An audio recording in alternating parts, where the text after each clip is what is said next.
clinical diseases are getting more complex. Importance of patient experience is growing.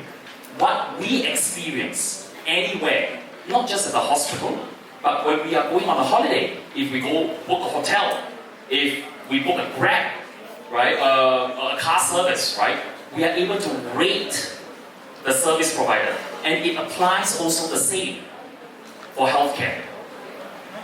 Qualified clinical staff are in short supply, nurses, doctors, healthcare supporters. Cost of providing care is rising overall to deliver that to end patients, and the impact of digitalization and transformation, again, connecting to what we're going to talk about today. Next. So I want to really deep dive a little bit about the driving forces behind the digital transformation of healthcare. If we look at a patient today,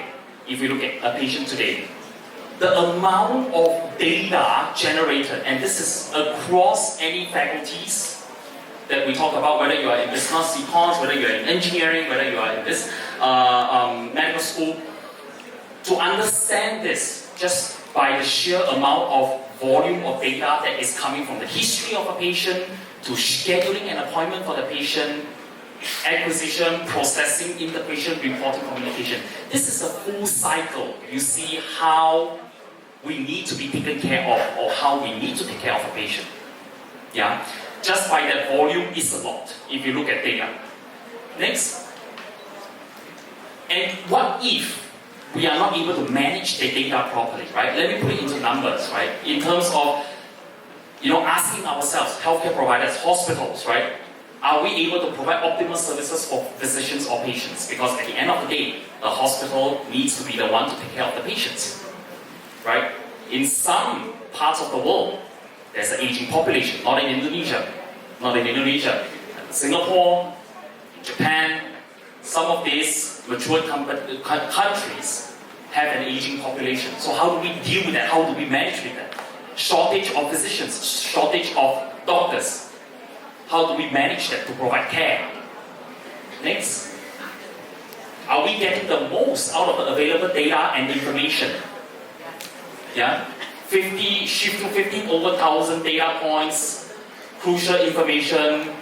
Can we ensure that the data is able to support diagnostic outcomes? Are we able to make informed decisions? Prof. Johnny, earlier on your slide, I saw.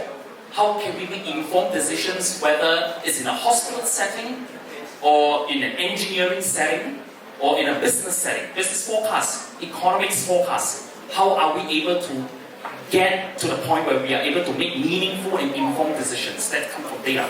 Good quality data. Next. And last but not least, right? Are patients connected to their physicians or care provider? Right?